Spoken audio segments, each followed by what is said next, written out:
Friends, మనం మహాభారతంలోని విరాట పర్వం విరాట నగర ప్రవేశం గురించి తెలుసుకుందాం. అరణ్యవాసం పూర్తయింది. అజ్ఞాతవాసానికి సంకల్పించి పాండవులు బాగా ఆలోచించి తమ మీద గౌరవము ఆదరము కల మత్స్య దేశాధిపతి విరాటరాజు ఆస్థానంలో చేరటానికి నిశ్చయించుకున్నారు.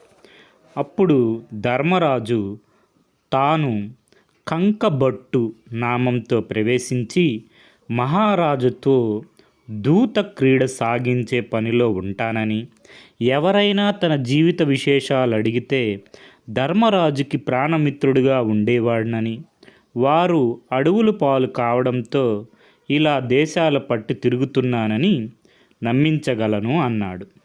అప్పుడు భీముడు తాను వారి మహాపాకశాలలో అంటే వంటశాలలో వంటలవాడుగా ప్రవేశించి భక్ష్య భోజ్య చోష్య లేహ్య పానీయాలలో వారికి కొత్త రుచులు చూపుతానని, పూర్వం ధర్మరాజు దగ్గర పాకశాల అధ్యక్షుడిగా ఉండేవాడినని చెప్పి కాలం గడుపుతానన్నాడు.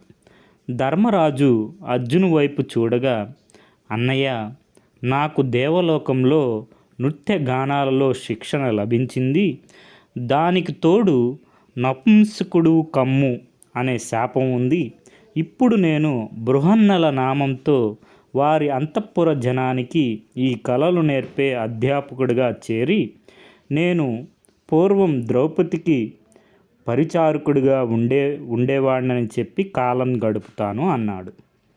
నకులుడు లేచి, నేను గ్రంథిక నామంతో వారి అశ్వరక్షకుడుగా చేరుతాను అనగా, సహదేవుడు తంత్రిపాల నామంతో వారి గోశాలలో ప్రవేశిస్తానన్నాడు. తర్వాత ధర్మరాజు ద్రౌపది వైపు తిరిగాడు. మహారాజా, ఈ లోకంలో స్వతంత్ర ప్రతిపత్తితో దాసీ పనిచేసే శైరేంద్ర జాతి ఒకటి ఉన్నది. అంతఃపురంలో నారీ జనానికి కేశాలంకరణ చేయడం, పూలమాలతో అలంకరించడం వారి పని. ఆ వృత్తిలో నేను ప్రవేశిస్తాను మాలిని అనే పేరుతో అంది. ఈ నిశ్చయాలకు పూర్వమే తమ వెంట నున్న వారందరికీ వీడ్కోలిచ్చి ధౌమ్యుల వారితో ధర్మరాజు కొంత దూరం నడిచాడు. ధౌమ్యుడు అంటే పాండవుల యొక్క పురోహితుడు అనమాట. అప్పుడు ఆ పురోహితుడు, ధర్మనందన, రాజభవనానికి వెళ్ళదలిచిన వారు ముందుగా అనుమతి పొందాలి. సభాభవనంలో ఎక్కడ కూర్చుంటే మనల్ని ఎవ్వరు కదపరో అక్కడే కూర్చోవాలి. ప్రభువు అభిమానం పొందినాం కదా అని మన చిత్తం అంటే మనకు నచ్చినట్లు వచ్చినట్లు చరించకూడదు. కొన్ని సందర్భాలలో సాహసించి ప్రభుసేవ సాగించాలి. సాధ్యమైనంత వరకు రాజ్యాజ్ఞ కోసమే ఎదురు చూస్తూ ఉండాలి. రాణి వాసంతో పరిచయం పెరగనివ్వకూడదు. వారి బంధుజనంతో అతిగా సంబంధం పెంచుకోకూడదు. రాజుద్రోహులను మన దరికే రానివ్వకూడదు. యుద్ధ సమయాలలో ప్రభువు అవమానించినా లక్ష్య పెట్టకూడదు. అతి రహస్య విషయాలు సభామాధ్యంలో ప్రస్తావించే ప్రయత్నమే పనికిరాదు. ప్రభుగణం దగ్గర మన ఘనత కీర్తించుకుంటే చాలా అనర్థాలున్నాయి. సభలో కాళ్ళు చేతులు ఆడించడం, వెకిలిగా నవ్వడం, వికారచేష్టలు చేయడం ఏ వ్యక్తికి తగనివే. అయితే సందర్భానుసారం మందహాసం చేయాలే కానీ మరీ బిర్ర బిగిసి పెదవులు ముడుచుకు కూర్చోకూడదు. మితంగా సత్యభాషణం చేయాలి. దేశాంతరాలు వెళ్ళవలసి వస్తే నిస్సంకోచంగా ముందడుగు వేయాలే తప్ప భార్య బిడ్డలకు దూరం కావాల్సి వస్తుందేమో అనుకునేవాడు రాజసేవకు పనికిరాడు. ప్రభువుకు మనకిచ్చిన కానుకలు ఉచితంగా అలంకరించుకుంటూ ఉంటుండాలి. ఏ పరిస్థితుల్లోనూ వారికి అనుమానం కలిగేట్లు చరించకుండా వారి అభిమానం పొందడానికి ప్రయత్నించేవాడు ఎంతకాలమైనా రాజానుగ్రహం పొందుతాడు. ఇక మీరు నిశ్చింతగా వెళ్ళిరండి అని బోధించి అగ్ని ప్రజ్వలితం చేసి పాండవుల శ్రేయస్సును కోరుతూ హోమం జరిపి ద్రౌపది సమేతం వారి చేత ప్రదక్షిణం చేయించారు ధౌమ్యుల వారు. ఆ 6 నమస్కారాలు అందుకొని ధౌమ్యుల వారు పాంచాల దేశం వైపు నడిచారు. పాండవులు విరాట నగరం వైపు నడుస్తున్నారు. యమునా నది దక్షిణ తీరం వెంట సాగి దాసర్ణ దేశానికి ఉత్తరంగా, పాంచాలానికి దక్షిణంగా వెడుతున్నారు. మీసాలు గడ్డాలు పెరిగిపోయాయి. కట్టుబట్టలు ధూళి దుసారితలయ్యాయి. నెమ్మదిగా మత్స్యదేశ సమీపంలోని జనపదంలో అడుగుపెట్టడానికి ముందు ద్రౌపది ఇలా చెప్తుంది: మహారాజా, నేను బాగా అలిసిపోయాను, ఇంకా అడుగు కదపలేను అనగా ధర్మనందుడు, అర్జున, ఈ రోజుతో మనం అడవి విడిచి జనపదం చేరాలి. అజ్ఞాతవాసం ఈనాడే ప్రారంభం కావాలి. కనుక ఈ ద్రుపదరాజపుత్రుని నీ భుజస్కంధాల మీద వహించి తీసుకురా అన్నాడు.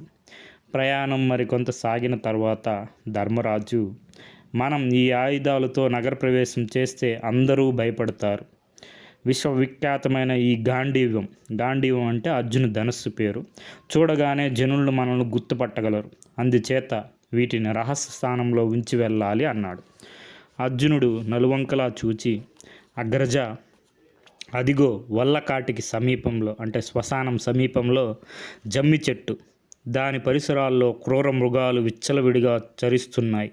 బాటకు దూరంగానూ ఉంది. కనుక అక్కడ భద్రపరుద్దాం అని ఆయుధాలన్నింటినీ కట్టగా కట్టి నకులను చేతికిచ్చి చెట్టు మీద దృఢంగా బంధింపచేశాడు. మళ్ళీ కొంత దూరం నడిచి విరాట నగర సరిహద్దులు చేరుతుండగా ధర్మరాజు దుర్గాదేవిని స్తుతించి, పవిత్ర గంగానది స్నానం చేసి, తర్పణలు విడిచి, ధర్మదేవతను కూడా స్తుతించి అజ్ఞాతవాస యోగ్యంగా తరుణ బ్రాహ్మణ వేషం ధరించాడు. అలాగే మిగిలిన వారు తమ తమ వేషాలు మార్చుకున్నారు. కంకబట్టు వేషంలో కొలువు కూటమికి వస్తున్న ధర్మరాజును చూచి విరాటుడు, సభాసదులారా, ఇటు వస్తున్న మహాపురుషుని చూశారా? వేషం విప్రసదృశ్యంగా ఉన్న మహారాజుల దేవేంద్రుని వలె కనిపిస్తున్నాడు. అదిగో మత్తేబ గమనంతో ఇటే వస్తున్నాడు అంటుండగా కంకబట్టు సభలో ప్రవేశించి, ప్రభు, సర్వసంపదలు కోల్పోయిన విధివంచితుడును, మీ సేవ కోసం వచ్చాను అనగా విరాటుడు వానికి అతిథి సత్కారాలు జరిపించి కులగోత్రాలు ప్రశ్నించాడు. ఆర్య, నేను వేయగ్రవధ గోత్రిక విప్రుణ్ణు. ఈ గోత్రం గుర్తుపెట్టుకోండి. వేయగ్రవధ గోత్రం, విప్రుడును, బ్రాహ్మణుడు. నన్ను కంకబట్టు అని లోకులు పిలుస్తారు. దూత విద్యలో కుశలుడు అంటే గేమ్స్ ఆఫ్ ఛాన్స్. నెక్స్ట్ ధర్మజును కొలువుల్లో ఉండేవాడిని అన్నాడు. అప్పుడు విరాటుడు, విప్రశ్రేష్ఠ, నీకేం కావలసినా ఇస్తాను. నాకు అక్ష విద్య తెలిసిన వారంటే చాలా ఇష్టం. నీకు కావలసింది కోరుకో అన్నాడు.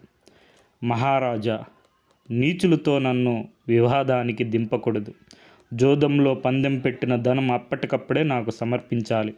ఇందుకు మీకు అంగీకారమైతే మీ కొలువులో ఉంటాను అన్నాడు. అంగీకరించాడు విరాటుడు.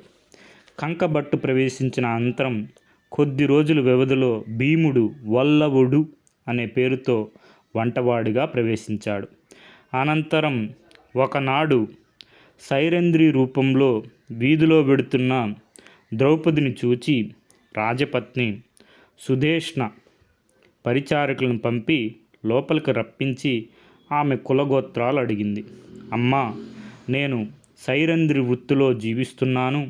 నన్ను సత్యభామ, ద్రౌపది కూడా మెచ్చుకున్నారు. నాకు మీ దగ్గర సేవ చేసే అవకాశం కల్పించండి అనగా సుధేష్ణ అంటే విరాటరాజు యొక్క పత్ని, భార్య అనమాట.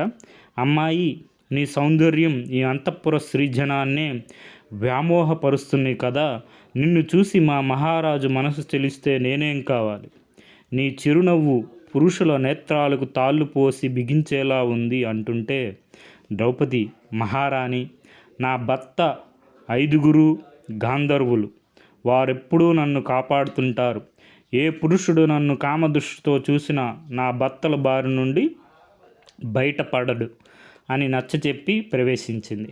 అనంతరం నకులుడు గ్రాంధిక నామంతో అశ్వరక్షకుడుగా, సహదేవుడు తంత్రిపాల నామంతో గోరక్షకుడుగా చేరాడు. సహదేవుడు ప్రవేశించిన అనంతరం అర్జునుడు బృహన్నల రూపంలో నాట్యాచార్యుడిగా కొలువులో కుదుర్చుకున్నాడు అని చెప్పి ఇదంతా చెప్తున్నారన్నమాట. జనమేజయ మహారాజా రాజర్షి అయిన తృణబిందుని అనుగ్రహము, ధర్మదేవత వరప్రభావం కారణంగా పాండవులు నిశ్చింతగా అజ్ఞాతవాసం సాగిస్తూ ఉన్నారన్నమాట. సో ఇది మొత్తం మన స్టోరీ అంతా అయినాం. ఈ స్టోరీని మనం నీట్గా రాసుకోండి. ఇట్లా అజ్ఞాతవాసం, వాళ్ళ అసలు పేరు, మారు పేరు, వృత్తి ఏంటి.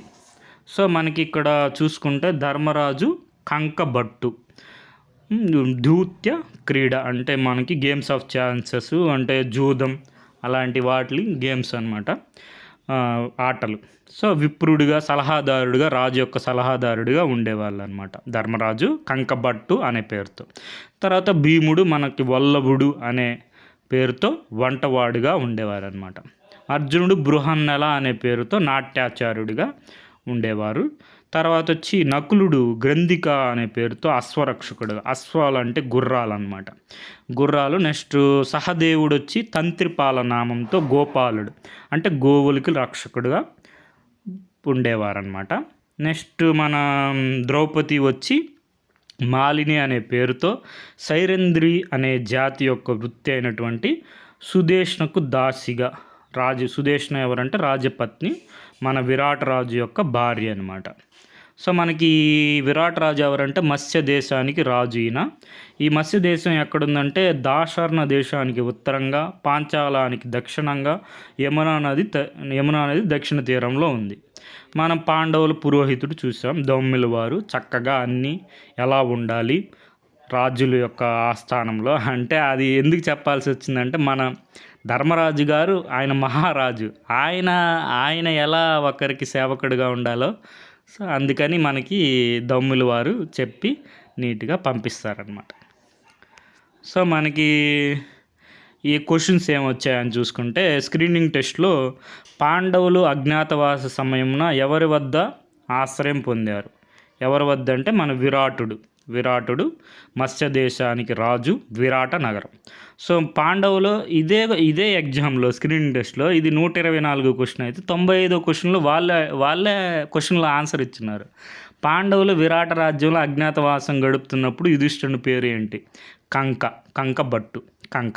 సో మనకి ఈ క్వశ్చన్ చదివి 95 క్వశ్చన్ చదివి ఈ 124 క్వశ్చన్ ఆన్సర్ చేయొచ్చు. పాండవులు అజ్ఞాతవాస సమయంలో ఎవరి వద్ద ఆశ్రయం పొందారంటే విరాట రాజ్యం, విరాటుని పేరునే విరాటు రాజ్యం, విరాటుడు ఆన్సర్. సో మహాభారతంలో ఏ పర్వాన్ని చదివితే వర్షాలు కురుస్తాయని భావిస్తారంటే విరాట పర్వం చదివితే వర్షాలు కురుస్తాయని భావిస్తారు. సో ఇది ఫ్యాక్ట్లా గుర్తుపెట్టేసుకోండి. సో మహాభారతంలో ఏ పర్వం చదివితే మనకి వర్షాలు కురుస్తాయి? విరాట పర్వం.